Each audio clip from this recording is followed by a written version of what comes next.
تو میں ریکویسٹ کروں گا کہ دعوت اسلامی والے فیضان سنت سے دستبردار ہوں، فضائل اعمال والے، تبلیغ جماعت والے اپنی فضائل اعمال سے. اس میں قصہ کہانیاں، جھوٹے واقعات اور پتہ نہیں مطلب کیا کچھ موجود ہے، مطلب شرم آتی ہے.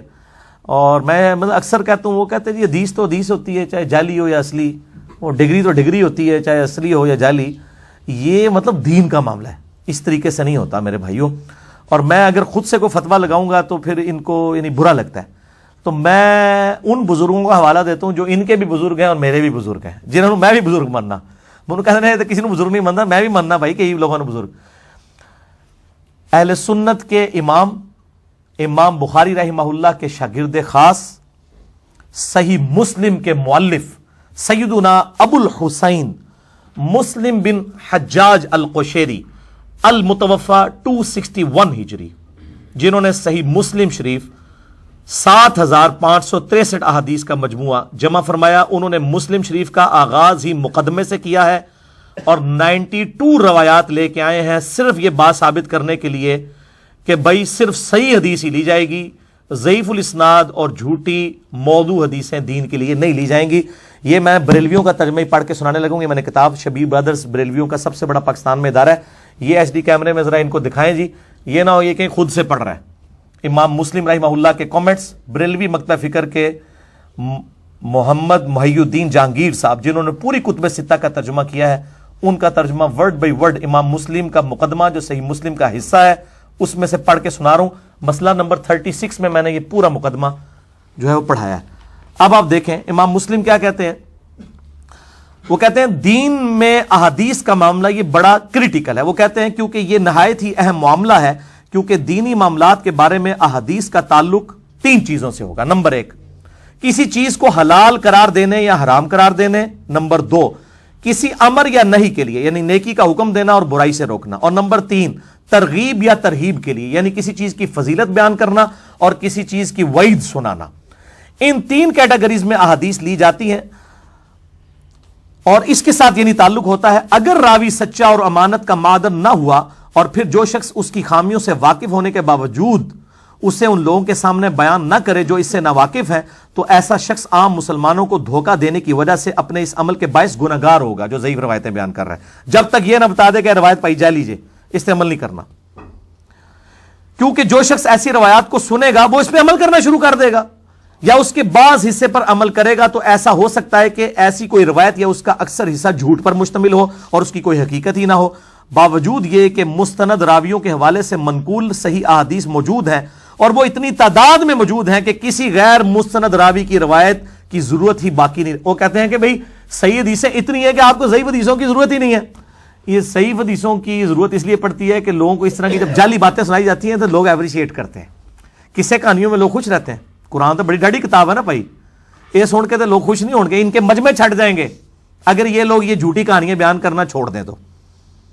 پھر امام مسلم لکھتے ہیں ہم نے ضعیف روایات اور مجہول اسانید کے بارے میں جو کچھ بیان کر دیا، ہمارا نہیں خیال کہ اب اس کی معرفت کے بعد کوئی شخص انہیں روایت کرنے کی کوشش بھی کرے گا جبکہ اسے پتہ چل جائے کہ اس میں اتنی کمزوری اور ذوق پایا جاتا ہے.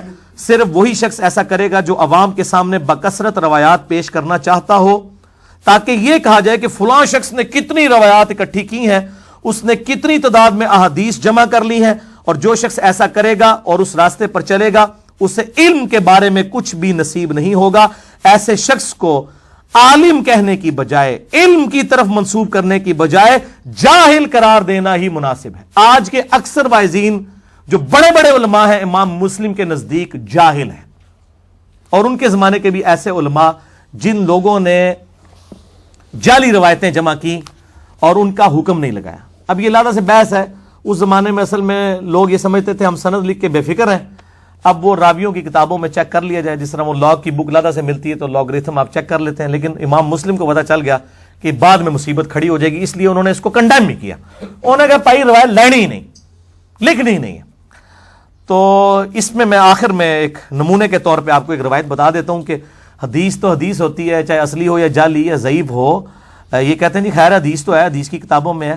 آپ مجھے بتائیں، یہ مین سٹریم کے اہل سنت کی کتاب ہے جی، مسند امام احمد، 14 جلدوں میں آلموسٹ تقریباً 30,000 کے قریب احادیث ہیں، 27,000 سے 30,000 تک وہ نمبرنگ کا اختلاف آ جاتا ہے۔ اردو میں مکتبہ رحمانیہ نے یہ مسند امام احمد جو ہے شائع کر دی ہے۔ اس کے اندر ایک اتنی خطرناک ایمان سوز روایت موجود ہے، اور یہ روایت مشکات المصابی میں بھی موجود ہے، مفاخرت اور عصبیت کے بیان کے اندر۔ مشکات کے اندر اس کا نمبر ہے 4902، اور مسند امام احمد میں جو اس کا نمبر ہے، یہ جو پرنٹنگ ہے اردو والی، اس میں ہے 21553، جو پی ڈی ایف عموماً اویلیبل ہے۔ اور جو مکتبۃ الشاملہ کا انٹرنیشنل نمبر ہے وہ جلد 5 پیج نمبر 136 اور حدیث نمبر ہے 21271۔ یہ دونوں نمبر میں نے لکھے ہوئے ہیں اور میں نے یہ حدیث دکھا دی۔ آپ ذرا ان کو ایچ ڈی کیمرے میں تسلی سے دکھائیں، ورنہ یہ لوگ کہیں گے یہ پتہ نہیں اپنی طرف سے روایتیں بیان کرتا ہے۔ یہ مشکات میں بھی موجود ہے 4902۔ میں اکثر بیان کرتا ہوں کہ یہ ضعیف روایتیں کتنی ایمان سوز ہوتی ہیں کہ ان کی وجہ سے ایمان بھی خطرے میں پڑ جاتا ہے۔ اب کوئی کہ جی امام بن حنبل کا ایمان خطرے میں پڑ گیا، نہیں، ان کا موقف یہ، انہوں نے کہیں دعویٰ نہیں کیا امام بخاری امام مسلم کا دعویٰ ہے کہ روایتیں صحیح ہیں، انہوں نے صرف سندیں بیان کی ہیں، ان کو چیک کیا جائے گا، ٹھیک ہے، ایک نالج کے طور کے اوپر۔ جس طرح شیطان کا نام بھی قرآن کے اندر موجود ہے، اب یہ تو نہ آپ کہیں کہ بھئی اللہ تعالیٰ نے اس کو کوئی عزت دے دی ہے اس کی وجہ سے، وہ تو آپ نے اب سمجھنا ہے کہ وہ شیطان کا نام کیوں آیا ہے۔ تو اس طریقے سے ان روایتوں میں اب آپ دیکھیں یہ روایت کتنی خطرناک ہے۔ اور اگلے دن ایک عالم دین کا کلپ مجھے کسی نے بھیجا کہ جی جو لوگ چودھری اور جٹ اور رائی کے لانے پہ فخر کر رہے ہیں، یہ ہے تو بات غلط ہے، کہتے ہیں ان کو آپ گالی دیں، اور ان کو گالی دینا سنت ہے۔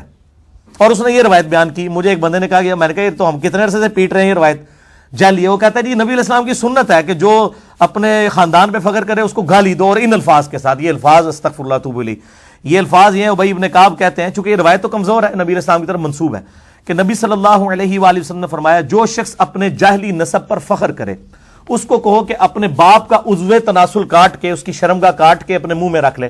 تجھے اپنے باپ کے نسب پہ فخر ہے، اس کی شرمگاہ کاٹ کے اپنے منہ پہ رکھ لے۔ اور اس کے آگے الفاظ ہے یہ بات کنائے سے مت کرو، ڈائریکٹ کہو۔ اور یہ دیکھیں ان کو بھی شرم آئی ترجمہ کرتا ہے، انہوں نے یہ اس کا ترجمہ ہی کھا دیا۔ پھر میں نے اردو میں سال لکھا ہے کہ یہ سال لکھا ہوا ہے، جو الفاظ تھے نا ولا تکنو، اور کنائے سے بات نہ کرو، ڈائریکٹ کہو کہ اپنے باپ کی شرم کا کاٹ کے اپنے منہ میں رکھ لے۔ وَلِعَوْذُ بِاللَّهِ تعالیٰ، یہ بات نبی علیہ السلام کے مزاج میں بیٹھتی ہے۔ قرآن حکیم میں سورۃ القلم میں آیا آیت نمبر 4 میں وَإِنَّكَ لَعَلَىٰ خُلُقٍ عَظِيمٍ، اور بے شک اے محبوب صلی اللہ علیہ وآلہ وسلم آپ اخلاق کے بلند ترین درجے پر فائز ہیں۔ یہ اخلاق کا بلند ترین درجہ ہو سکتا ہے؟ یہ حدیث ہی جعلی ہے۔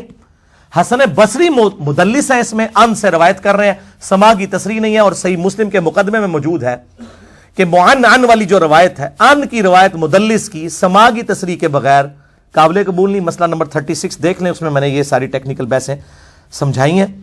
اور بخاری اور مسلم کی متفق علیہ حدیث ہے، مشکات میں بھی موجود ہے، مشکات میں انٹرنیشنل نمبر ہے 5813، کہ آپ صلی اللہ علیہ وآلہ وسلم کے بارے میں ابو سعید خدری کہتے ہیں کہ آپ صلی اللہ علیہ وآلہ وسلم میں کنواری لڑکیوں سے زیادہ شرم و حیا تھی۔ کنواری لڑکی یہ گفتگو کر سکتی ہے؟ اب دیکھ لیں سائملٹینیس کنٹراسٹ، ایک طرف مسند احمد کی جعلی روایت ہے، دوسری طرف قرآن اور بخاری اور مسلم ہے۔ اس لیے میں کہتا ہوں کہ ٹچ سٹون ہمارے پاس قرآن حکیم، صحیح بخاری اور صحیح مسلم ہے، اس کو آپ فالو کریں اور یہ بزرگ بابوں کی کتابوں سے دستبردار ہوں۔ یہ میں اپنی گزارشات میں نے 2 علمی پوائنٹس کی شکل میں رکھ دی ہیں، دعوت اسلامی کے سامنے بھی، تبلیغی جماعت کے سامنے بھی، پازیٹیولی میں نے کوشش کی ہے۔ باقی میرے دل کا درد تھا، میں نے پہنچا دیا۔ اب اللہ تعالیٰ ہی کسی کو توفیق دے سکتا ہے کہ وہ حق بات کی پیروی کرے۔ اللہ تعالیٰ سے دعا ہے اس حوالے سے جو میں نے حق باتیں کی، اللہ تعالیٰ اس کو قبول فرمائے اور ہمارے دلوں میں راسخ فرمائے۔ اگر جذبات میں کوئی غلط بات نکل گئی تو دلوں سے محو کر دے، دور کر دے اور معاف بھی کر دے۔ کتاب و سنت کی تعلیمات کو، اجماع کو حجت مانتے ہوئے اور جہاں پر ضرورت پڑے اجتہاد کو فالو کرتے ہوئے لوگوں تک پہنچانے کی توفیق عطا فرمائے۔ آمین ثم آمین۔